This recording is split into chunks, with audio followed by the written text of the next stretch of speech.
Juga saatnya kita akan mendengarkan bagaimana Tuhan Yesus mengubahkan kehidupan seseorang. Marilah kita menyaksikannya bersama-sama.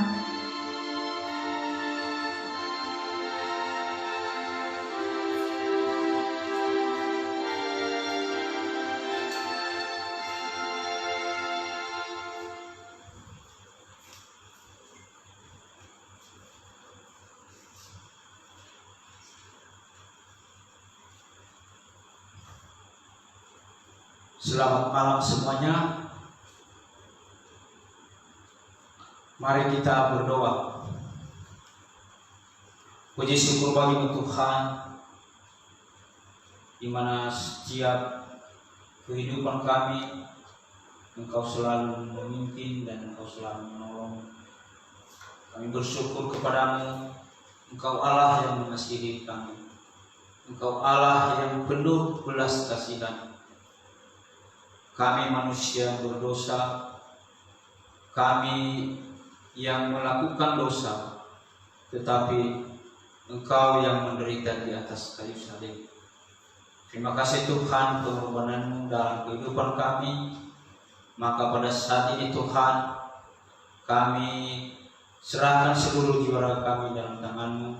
Biar Tuhanlah yang senantiasa dimuliakan dalam kehidupan kami. Terima kasih Tuhan Yesus. Amin.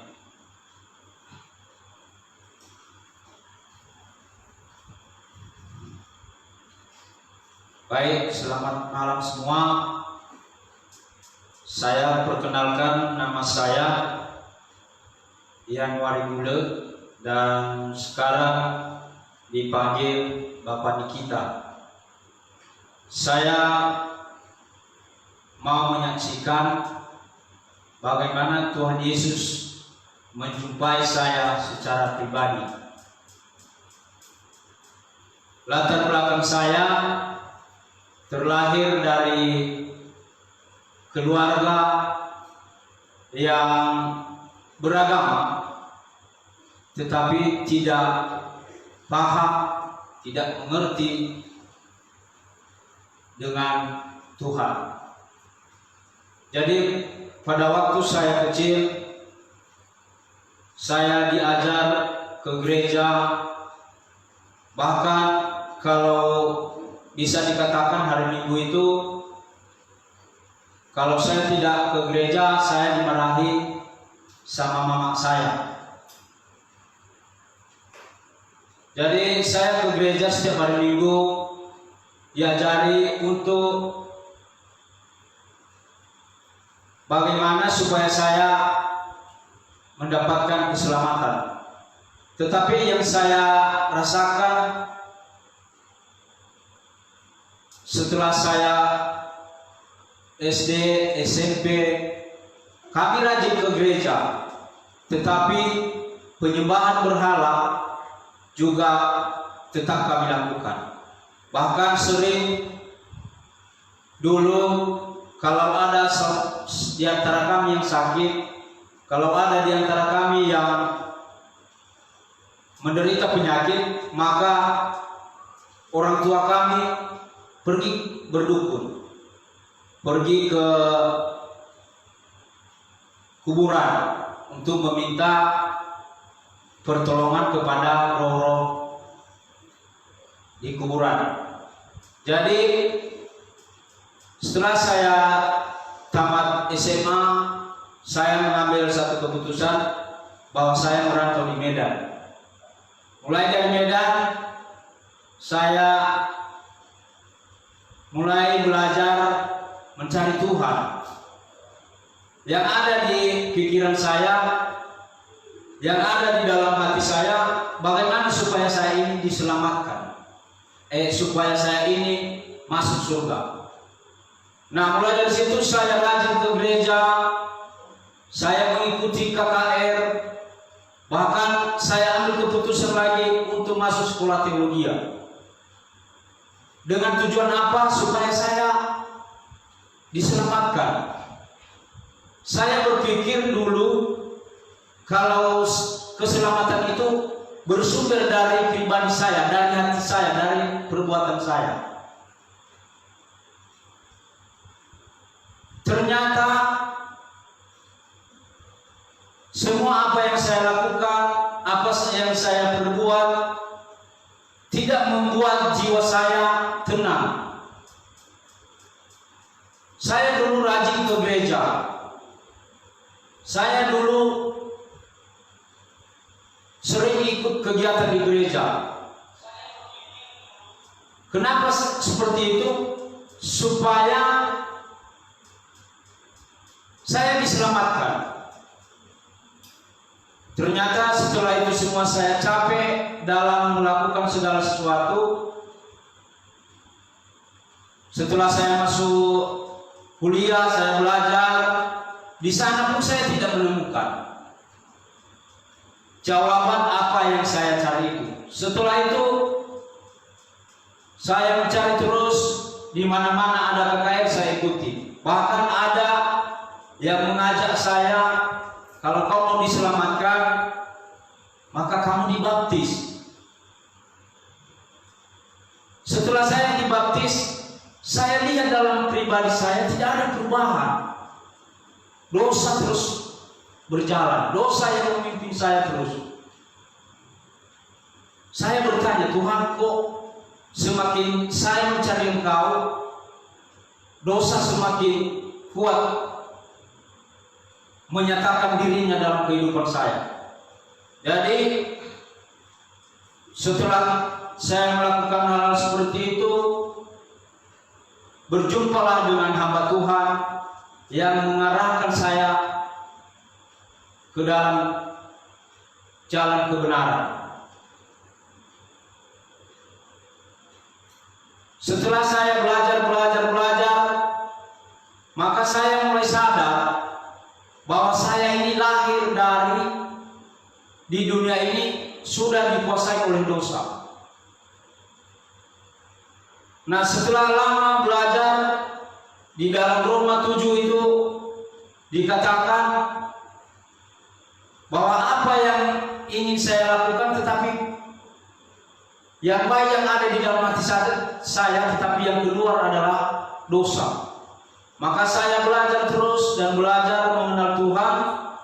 Setelah saya belajar, baru dipimpin Tuhanlah saya ke dalam firman Tuhan, Yohanes pasal 8 ayat 30 sampai 36.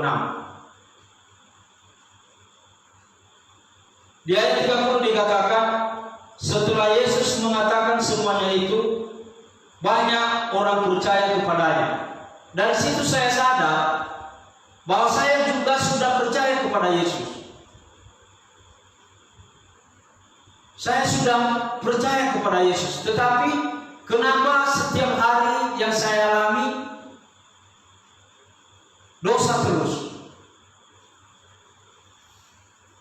Yesus berkata, kasihilah sesama manusia, kasihilah musuhmu. Di situ saya, kenapa saya merasa sudah percaya, tapi perintah untuk mengasihi sesama, mengasihi musuh saya tidak mampu. Nah, setelah saya sadar bahwa di ayat 34 kata Yesus kepada mereka, aku berkata kepadamu, sesungguhnya setiap orang yang berbuat dosa adalah hamba dosa. Jadi di situ saya sadar bahwa saya ini masih hamba dosa. Saya selama ini dipimpin oleh kegelapan.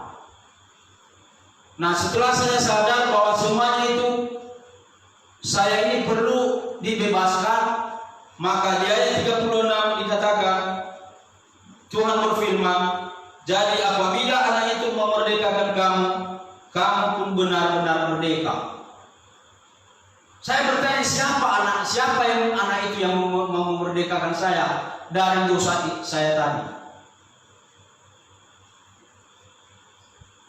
Setelah saya mengerti bahwa Yesuslah yang melepaskan saya, bahwa Yesuslah yang mati di kayu salib, yang mampu melepaskan saya dari dosa, maka saya sambutlah Tuhan Yesus itu. Di ayat 36 inilah Tuhan berfirman, dan saya terima Tuhan Yesus itu dalam kehidupan saya. Setelah Yesus saya terima dalam kehidupan saya, maka saya alami suatu perubahan. Banyak hal-hal yang saya alami kalau sebelum saya menerima Tuhan Yesus, yang saya takuti adalah kematian.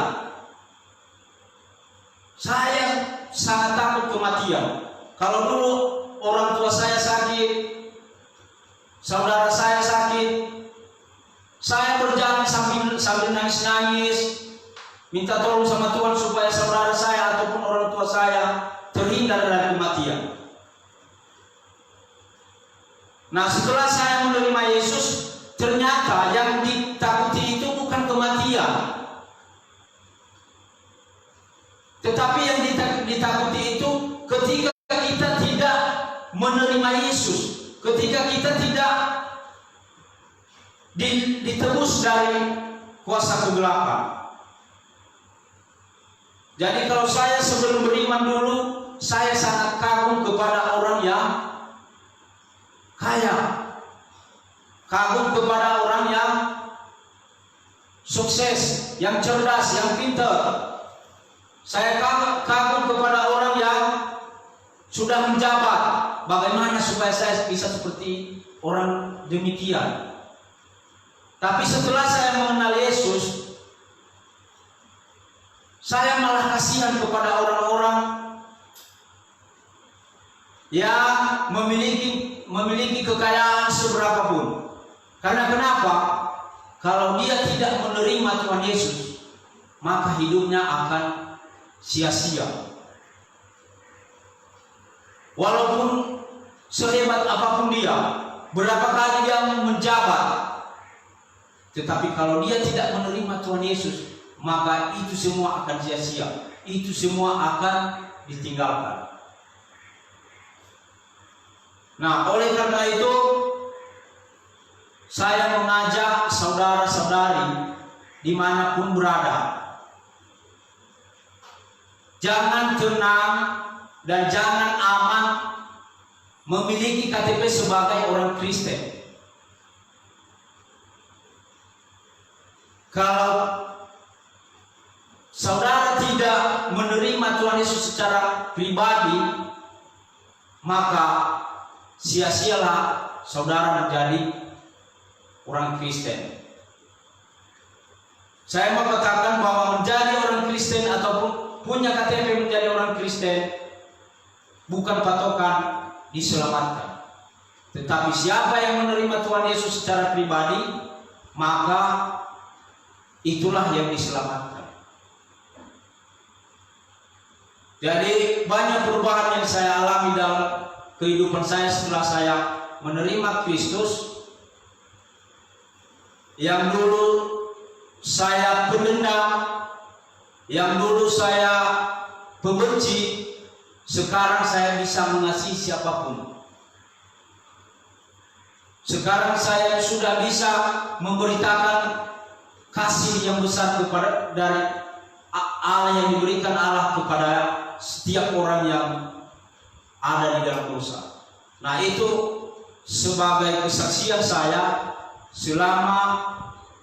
setelah saya menerima Tuhan Yesus secara pribadi dalam kehidupan saya. Oleh karena itu, sebagai saya yang sudah ditebus oleh Kristus, maka prinsip saya mau ikut Yesus dan saya mau memberitakan Yesus dimanapun Tuhan kehendaki. Jadi saudara-saudara yang dikasihi Tuhan, demikianlah yang menjadi kesaksian saya setelah saya menerima Yesus. Dan sebelumnya saya ucapkan terima kasih. Kita berdoa. Puji syukur bagi Tuhan, di mana pada malam hari ini saya bisa menyaksikan bagaimana Engkau menebus saya dari kuasa kegelapan.